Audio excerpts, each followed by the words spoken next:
ایک بچی کی شادی کا خرچہ 1000 دینار ہے اور میں غریب ہوں. حضرت صاحب دعا کر دیتے. خانقاہ شریف کے تھوڑے ہی فاصلے پر حضرت جہاں بیٹھ کے مریدوں کی تربیت کرتے تھے اس سے تھوڑا ہی فاصلے پر نا ایک عیسائی رہتا تھا, بڑا مالدار تھا, بڑی سارے اونٹ گائیں بھیڑ بکریاں رکھی ہوئی تھی اور حضرت شرف الدین رحمت اللہ علیہ کی بڑی مخالفت کرتا تھا. اور یہ جو آپ کا غریب مرید تھا یہ اس کا پڑوسی تھا. ایک دن بلا کے نا ان کو کہنے لگا کہ تو کدھر جا کے جو ہے وہ ٹکرے مار رہا ہے, وہاں سے کچھ نہیں ملنے والا. وہ تجھے کیا دیں گے جن کی خانقاہ خود چندے پہ چلتی ہے, مدرسہ چندے پہ چلتا ہے, مسجد چندے پہ چلتی ہے, تیری بیٹی کا معاملہ کہاں حل ہوگا؟ تو اس درویش نے کہا کہ تو میرے پیر کو نہیں جانتا, تو مجھے میرا محبوب نہیں ڈٹھا, تو پتہ نہیں نا, تو اس رستے کا مسافر نہیں, تو نہیں جانتا. ان کا بس چلے نا تو وہ ہر قیمت میں میری بیٹیوں کی شادی کرا دیں. اب وہ عیسائی تھا, کہنے لگا اچھا چلو ٹھیک ہے, اگر اتنی بات ہے نا تو جاؤ ان سے جا کے کہہ دو کہ 6 سال کے لیے میرے ساتھ معاہدہ کر لیں, وہ میرے جانوروں کو چارہ ڈال دیا کرے, 6 سال ڈیوٹی کرے, میں 6000 دینار دے دیتا ہوں. وہ میرے ساتھ 6 سال میرے جانوروں کو چارہ ڈالے, رکھتے ہیں نا آپ چارہ ڈالنے کے لیے ایڈوانس پیسے دے کے.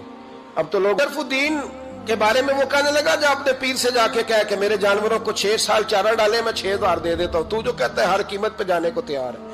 اس نے جب یہ بات کی تو مرید نے ناراض ہو گیا, وہ لڑائی ہو گئی, گریبان پکڑ لیا, جھگڑا ہوا, بات بڑی دور گئی.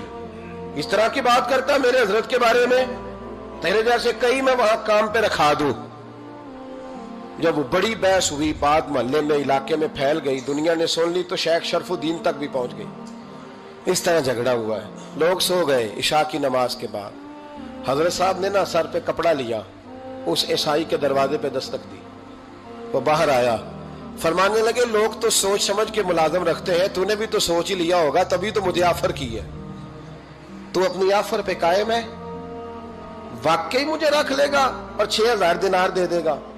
کہنے لگا جا بابا کام کر اپنا. فرمایا نہیں, تو نے اتنے لوگوں میں بات کی, اتنی بحث ہوئی, تو قائم ہے؟ کہنے لگا میں تو قائم ہوں پر آپ نے نہیں قائم رہنا. اذان ہو جائے نا تو مجھے رب کی نماز پڑھنے کی اجازت دے دینا, باقی صبح و شام جو تو کہے گا. اگر اس غریب کی بیٹیاں بیائی جائیں تو مجھے اور کیا چاہیے, اس کی 6 بیٹیوں کا بوجھ ہے اس کے سر پہ, تو مجھے رکھ لے. اللہ اکبر. وہ کہنے لگا چلے پہ میرے ساتھ خط بندگی کر لیں. آج کل ہم اسٹامپ کرتے ہیں, اس زمانے میں خط بندگی ہوتا تھا, غلامی کا خط. قاضی شہر کے پاس, یعنی اس کا خیال تھا کہ چلو اسٹامپ کی بات کروں گا تو بھاگ جائیں گے. فرمایا چل میں تیار ہوں. قاضی تک گئے, طے ہو گیا, 6000 دینار دے دیے. حضرت نے مرید کو بلایا, فرمایا پتر یہ لے جا, جا میری بیٹیوں کو روانہ کر دے. کہنے لگا حضور یہ کیا کر رہے ہو آپ, کچھ سوچیں. فرمایا یار جب تجھے بیٹا بنا لیا تو پھر میری پوتیاں تو لگتی ہیں نا, میرا حق تو بنتا ہے نا, جا کے ڈیوٹی کر, ان کو بیاہ دے. بات پھیل گئی. بادشاہ بھی عقیدت مند تھا, وہ 12000 دینار لے کے پہنچا. کیا بتاؤں ان رب کے بندوں کا دل کیسا ہوتا ہے, کیا درد ہوتا ہے, کیا رنگ. 12000 دینار لے کے بادشاہ آیا اور آ کے حضرت کو پیش کیے کہ حضور آپ دیں اس عیسائی کو ڈبل دیں اور جائیں کام کریں. آپ فرمانے لگے تو پیسے دے شرطیں نہ لگا, میرا جہاں دل کرے گا میں خرچ کروں گا, مجھے تو مزہ ہی اب آنے لگا ہے, ابھی تو لطف آ رہا ہے, ابھی تو ذائقہ آیا ہے کچھ کرنے کا.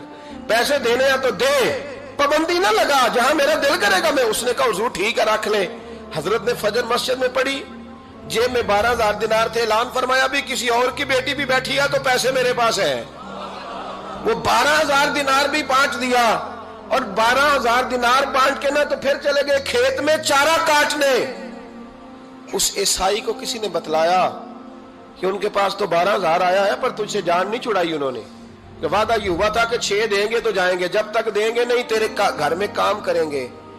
وہ نا چارہ کاٹ رہے تھے. حضرت صاحب تو وہاں پہنچ گیا, دور جا کے کھڑا ہو گیا, کہنے لگا بابا پہلے تو میں نے مسلمانوں کے اخلاق سنے تھے, اب تو میں نے دیکھ بھی لیے, پر یہ بتا جب 12000 آیا تھا جان کیوں نہیں چھڑائی؟ تو حضرت چارہ کاٹتے کاٹتے رو پڑے. فرمانے لگے تو نہیں نہ جانتا, یہ بیٹیاں سانجھی ہوتی ہیں, پتہ نہیں نا, میرے رسول پاک نے تو حاتم تائی کی بیٹی کے سر پہ کپڑا رکھ کے کہا تھا بیٹیاں برابر ہوتی ہیں. تو یہ نہیں پتا جب اس کی 6 بیٹیوں کی شادی ہوئی ہے میرے اندر روحانیت کتنی بڑی ہے. فرمایا پھر 12,000 آیا ہے تو 2-4 بچیاں پھر گئی ہیں، مجھے نہیں پتا میں اندر سے راضی کتنا ہوں، میں تیری نوکری کرتا رہوں گا، پتہ نہیں اللہ کتنی بیٹیوں کو بیاہ دے گا۔ اتنا رویا وہ عیسائی کے پیروں میں بیٹھ گیا، کہنے لگا بابا میں نے تیری مخالفت کی ہے پر تیرے قریب آ کے پتہ چلا ہے کہ تو بہت اونچے اخلاق کا مالک ہے، اور اگر تیرا یہ مقام ہے تو تجھے اخلاق سکھانے والے محمد عربی کی شان کتنی ہوگی۔ ظالم کی بولیے جاتے نہیں لوگ جھوٹے گواہ بن کے، وکیل صاحب کو نہیں پتا ہوتا کہ یہ بندہ مجرم ہے جو میرے پاس آیا، کیا مجرموں کے وکیل نہیں ہوتے؟ بولے تو اس کو پتہ نہیں ہوتا وکیل صاحب کو کہ یہ صاحب مجرم ہے، میرے پاس مقدمہ لے کے آئے، اور اگر بے ادبی نہ ہو جائے تو میرا خیال ہے قاضی عدالت کو بھی پتا ہوتا ہے کہ مجرم کون ہے اور مظلوم۔ میرے نبی پاک صلی اللہ علیہ وسلم نے اس قدر زیادہ سختی فرمائی اس مسئلے میں، فرمایا جس کو پتا تھا کہ فلاں آدمی ظالم ہے، ظلم کر رہا، پھر وہ ظالم کا گواہ بنا یا اس نے ظالم کی مدد کی، کتنی کی؟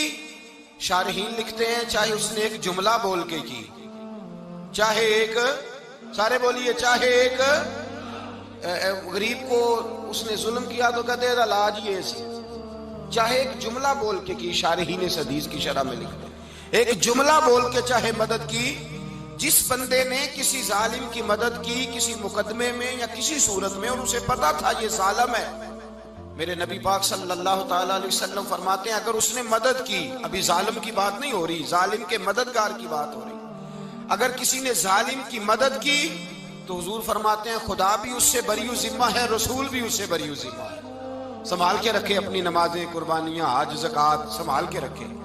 اگر ظالموں کا مددگار ہے، الیکشن آ لینے دے، آپ کو نظر آ جائے گا کون کون ظالموں کا مددگار ہے، نظر آ جائے گا۔ اپنی جیب سے لوگ پیسے دے کے ظالموں کی مدد کریں گے، ان کے فلیکس چھپوائیں گے، بورڈ لگوائیں گے، جیبوں سے پیسے دے کے۔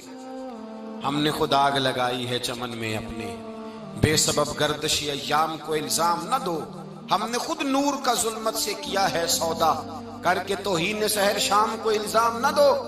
ظالموں کے مددگار میدان میں آ گئے، یہ چھوٹا لفظ نہیں، میرے حبیب پاک صلی اللہ علیہ وسلم نے فرمایا جو ظالم کا مددگار ہے سن لے جو سجن کے ساتھ کچہری جاتا ہے، وہ یاد رکھے جو دوست کا گواہ بنتا ہے، وہ یاد رکھے جو کہتا ہے میں مانگی گیا تھا، مجھے بلایا گیا تھا قبضہ چھڑانے کے لیے کسی غریب بیوہ کی جائیداد پہ، کب وہ سن لے تو مدد کر کے نہیں آیا، تو خدا کے ذمے سے نکل گیا ہے۔ رسول پاک نے فرمایا تیرا میرا تعلق ختم ہو گیا، تو ظالم کا مددگار ہو گیا، پھر تو کہتا میں بے چین ہوں، میں بے قرار ہوں، میں آزمائش کا شکار ہوں، پلٹ کے دیکھ تو صحیح تیرا گناہ کتنا بڑا ہے۔ میرے نبی پاک صلی اللہ علیہ وسلم کا ایک اور فرمان سن لیں، ابن ماجہ ابو داؤد میں موجود ہے، اس حدیث کو آپ نے یاد کر لینا ہے، کر لیں گے انشاءاللہ، سارے کہیے انشاءاللہ، کر لیں گے یاد۔ حضور صلی اللہ علیہ وسلم نے فرمایا اگر تو ظالم کی مدد کرے گا نا